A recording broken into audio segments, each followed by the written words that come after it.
sit back and enjoy these guys. First up, the higher-seeded team would get the first possession of the second, third, and fourth quarters after the traditional jump ball to start the game. Nick, this could give the higher-seeded team an extra 1 to 2 possessions. Is that a big advantage?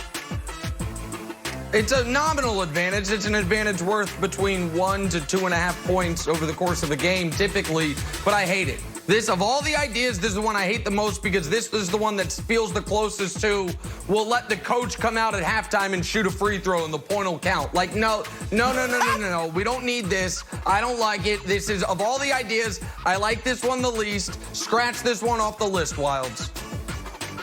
Yeah, I don't hate this idea, but it's got no juice to it. And I love this article by McMenamin. Just want to get that out of the way. On my report card, Broussard, I'm giving this one a C.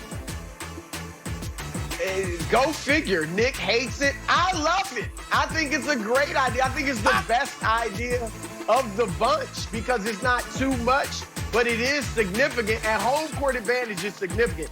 75% of the home teams have won their series in the playoffs in the last 10 years. So I like this one the best.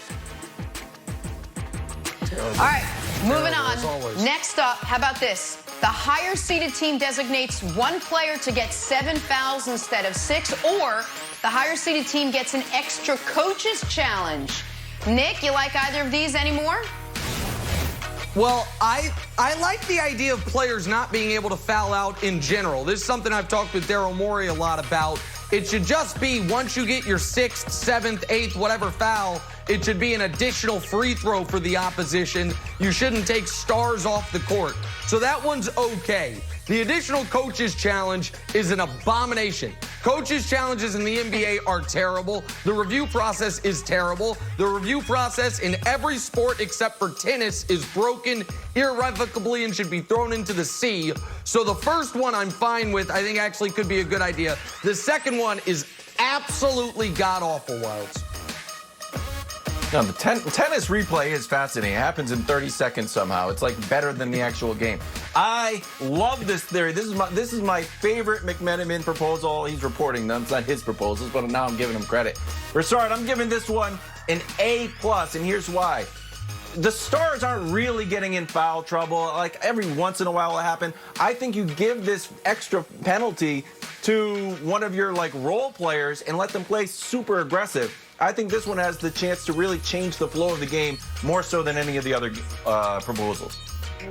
No. This one's not very good. As Nick mentioned, the coach's challenge, that's the last thing we need is another coach's challenge.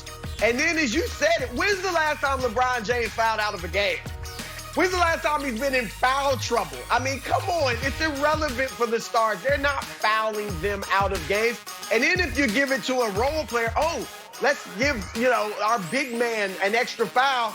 Then the game threatens to become too physical, which is not what you want, and it's goon ball. Or it might be a disadvantage to you because your guy fouls an extra time, and it sends the opponent to the free throw line to get more points.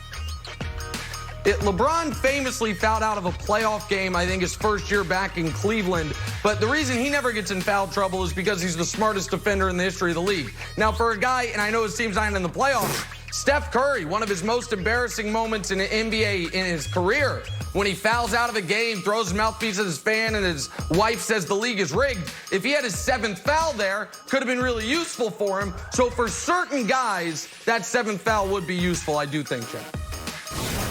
All right, let's keep it moving. I got another one for you. The next alternative would have the higher-seeded team send their actual home court to Orlando, like the floorboards, the signage, the restrooms. Probably not the restrooms. Nick, how much of an advantage would that be? Oh, it wouldn't be an advantage, but this idea should be implemented post-haste for all teams. That way, it kind of helps you in your mind. What game in the series are we in? We look at the court. We're like, oh, it must be game 3 because it's on the Magic court. I love this idea. I have no idea why they wouldn't do this no matter what for every series of the playoffs. It is, I don't think there's any advantage, but aesthetically, it would be so much more pleasing, except for Brooklyn. Brooklyn doesn't get to send their ugly gray home court. They shouldn't even have that at home. But for the other teams, they all get to send their home court. I love it, Wilds.